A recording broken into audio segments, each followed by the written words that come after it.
আসসালামু আলাইকুম রহমতুল্লাহি ওয়াবারাকাতুহ। মহামারী আসলে নতুন কোনো বিষয় নয়। এটি নবী সাল্লাল্লাহু আলাইহি সাল্লামের যুগে হয়েছে, সাহাবায়ে কেরামের যুগে হয়েছে। এই 1400 বছরের ইতিহাসে বিভিন্ন সময়ে বিভিন্ন জায়গায় হয়েছে। তবে মহামারীর ধরন পরিবর্তন হয়, এক এক সময় এক এক ধরনের মহামারী আসে।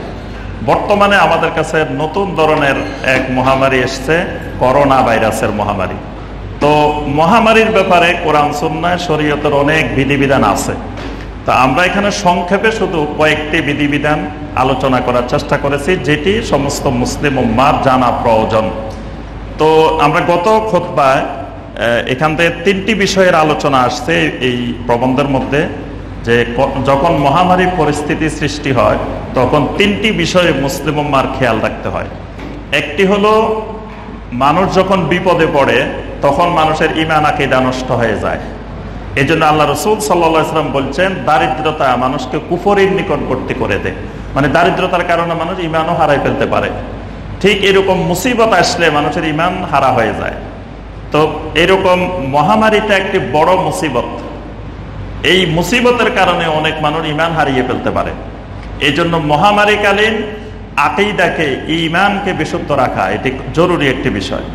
আরেকটি বিষয়, এই সময় সংক্রমণ থেকে রক্ষা পাওয়ার জন্য শরীয়তের কিছু বিধিবিধান মেনে চলতে হয়। আরেকটি বিষয়, এই সময়ে শরীয়তের স্বাভাবিক যে সকল বিধিবিধান থাকে এই সকল বিধিবিধান সঠিকভাবে পালন করা যায় না। এ সময় শরীয়তের বিধিবিধান থেকে একটু এদিক সেদিক করতে হয়, তবে সেটা বিজ্ঞ ওলামায়ে কেরামদের ইজতিহাদের আলোকে, পরামর্শের আলোকে করতে হয়, নিজে নিজে করা যায় না। যেমন আমরা বছরের অন্যান্য সময় সালাত আদায় করি, একজনের গায়ের সাথে একজন লাগিয়ে কাতারে দাঁড়াই, কিন্তু মহামারীকালীন আসার কারণে আমরা দূরে দূরে দাঁড়াচ্ছি। তারপরে সালাতের মধ্যে মুখে কিন্তু মুখ ডেকে রাখলে সালাত হয় না। নবী সাল্লাল্লাহু আলাইহি ওয়াসাল্লাম নিষেধ করেছেন সালাতের মধ্যে যেন মুখ ঢাকা না থাকে। কিন্তু যখন মহামারী আসে তখন এখন আমরা কিন্তু মাস্ক পরিধান করে সালাত আদায় করি। এরকম শরীয়তের অনেক বিধিবিধান আছে যেগুলো ব্যতিক্রম হয়ে যায়। তো এই জন্য এই ক্ষেত্রেও, মানে 3টা বিষয়ের মধ্যে এটাও একটা বিষয় যে শরীয়তের বিধিবিধান পালনের ক্ষেত্রেও আমাদেরকে খেয়াল রাখতে হয়। আজকে আমরা সংক্ষেপে শুধু কয়েকটি পয়েন্ট আলোচনা করব। দেখা যায় এই করোনা পরিস্থিতি বা মহামারী আসলে যিনি অসুস্থ হন তিনি, তার আবেগ থাকে তিনি মসজিদে গিয়ে সালাত আদায় করবেন, জুমা আদায় করবেন, কিন্তু তিনি সালাত আদায় করতে গেলে অন্য মানুষেরাও তার থেকে আক্রান্ত হওয়ার সম্ভাবনা আছে।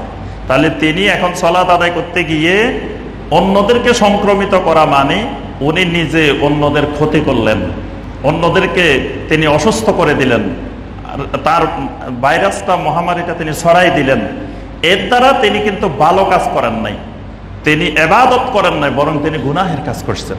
এই জন্য আমরা প্রথমে বলছি যে আবেগকে নিয়ন্ত্রণ করে আল্লাহর ইবাদত করতে হয়।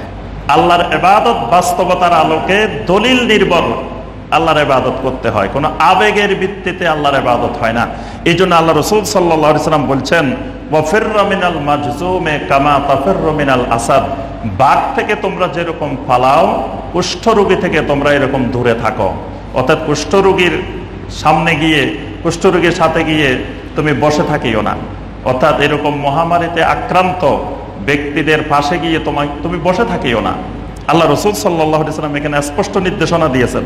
হয়তো ওই মহামারীর নিজস্ব কোনো ক্ষমতা নাই, আল্লাহর অনুমতি ছাড়া কাজ করবে না, কিন্তু তোমার নিজেকেও সতর্ক থাকতে হবে। আল্লাহ রাসূল সাল্লাল্লাহু আলাইহি ওয়াসাল্লাম এই জন্য কুষ্ঠরোগীকে নিজের সামনে এনে বায়াত করান নাই, বরং দূরের থেকে বলছেন যে ইন্নাকা বায়ানাকা, ওই সাহাবীকে বলে দাও যে আমি তার বায়াত নিয়ে নিয়েছি, তার এখানে আসার প্রয়োজন নেই।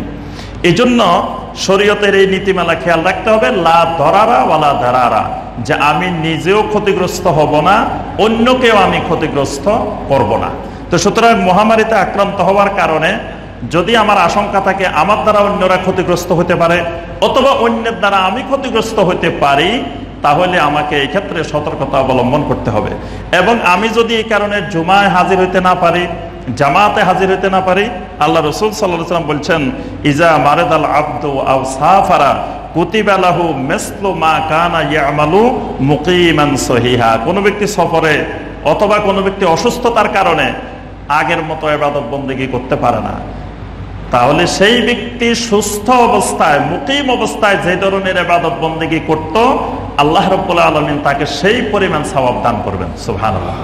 যেমন মুসাফির যখন সফরে যায় তখন 4 রাকাতের সালাত, ফরজ সালাত 2 রাকাত আদায় করে, কিন্তু 2 রাকাত আদায় করলেও আল্লাহ রাব্বুল আলামিন তাকে 4 রাকাতের সওয়াব দান করবেন। সুবহানাল্লাহ। এই জন্য এই ক্ষেত্রে আমাদেরকে খেয়াল রাখতে হবে যে আমার দ্বারাও যেন কেউ ক্ষতিগ্রস্ত না হয়, আমিও যেন কারো দ্বারা ক্ষতিগ্রস্ত না হই। দ্বিতীয় বিষয়, এই সময়ে আমরা একটু আগেই বলছি যে অনেক মানুষ মহামারী যখন আসে তখন বেকার হয়ে যায়, বিপদগ্রস্ত হয়ে যায়, বিভিন্ন আর্থিক সমস্যায় নিপতিত হয়, তখন তাদের দিকে সাহায্যের হাত বাড়িয়ে দেওয়া। আল্লাহ রাসূল সাল্লাল্লাহু আলাইহি ওয়াসাল্লাম বলেন, ওয়াল্লাহু ফি আউনিল আবদে মা কানাল আবদু ফি আউনি আখি। বান্দা যতক্ষণ আল্লাহর বান্দাদের সাহায্যে নিয়োজিত থাকে, আল্লাহ রাব্বুল আলামিনও ওই বান্দার সাহায্যে নিয়োজিত থাকেন। সুবহানাল্লাহ। তৃতীয় বিষয়, মহামারী, করোনা ভাইরাস, যত বিপদ আপদ আছে এগুলো আসার মূল কারণ হলো গুনাহের কারণে, আমাদের অপরাধের কারণেই আসে। এই জন্য গুনাহ থেকে, অপরাধ থেকে খালেজভাবে আল্লাহ রাব্বুল আলামিনের কাছে তওবা ইস্তিগফার করা। আর রমাদান মাসে আমাদের এমনিই বেশি বেশি তওবা ইস্তিগফার করা উচিত, কারণ এটি গুনাহ মাফের মাস। সগীরা গুনাহ আল্লাহ রাব্বুল আলামিন এমনিতে মাফ করে দেন, কিন্তু কবিরা গুনাহ তাওবা ছাড়া আল্লাহ রাব্বুল আলামিন মাফ করেন না। আর তাওবার নিয়ম হলো, যদি আল্লাহর হক হয় তাহলে 3টি কাজ করা লাগবে, বান্দার হক হইলে 4টি কাজ করা লাগবে। যদি আল্লাহর হক হয় তাহলে আজকে থেকে আমি এই গুনাহটা ছেড়ে দিলাম, এটা হলো প্রথম কাজ। দ্বিতীয় কাজ, যেই গুনাহটা এতদিন পর্যন্ত করে ফেলেছি এটার জন্য আল্লাহর কাছে অনুতপ্ত হওয়া, লজ্জিত হওয়া, ক্ষমা প্রার্থনা করা। তৃতীয় বিষয়, মৃত্যু পর্যন্ত আমি আর দ্বিতীয়বার কখনো এই গুনাহের কাজ করব না, আল্লাহ রাব্বুল আলামিনের সাথে এই প্রতিজ্ঞাবদ্ধ হওয়া। এই 3টি কাজ সম্পন্ন হইলে এটা তওবা হয়। আর যদি বান্দার হক হয়, এর সাথে আরো একটা কাজ করতে হবে, সেটি হলো বান্দাকে তার অধিকারটা ফেরত দিতে হবে। হয়তো কোনো বান্দা থেকে আমি সুদ খেয়েছি, ওই সুদটা তাকে ফেরত দেওয়া লাগবে। ঘুষ খেয়েছি, ওই ঘুষটা তাকে ফেরত দিতে হবে। তারপরে কারো জমি আমি অন্যায়ভাবে দখল করেছি, ওই জমিটা ফেরত দিতে হবে। ভাই বোন আত্মীয় স্বজনের জমি সঠিকভাবে দিই নেই, সেটা সুন্দরভাবে সঠিকভাবে দিয়ে দিতে হবে। এইভাবে যার অধিকার নষ্ট করেছে তার অধিকার তাকে ফেরত দিতে হবে। কারো মান সম্মান নষ্ট করেছি, যার মান সম্মান নষ্ট করেছি তার কাছে গিয়ে ক্ষমা নিতে হবে।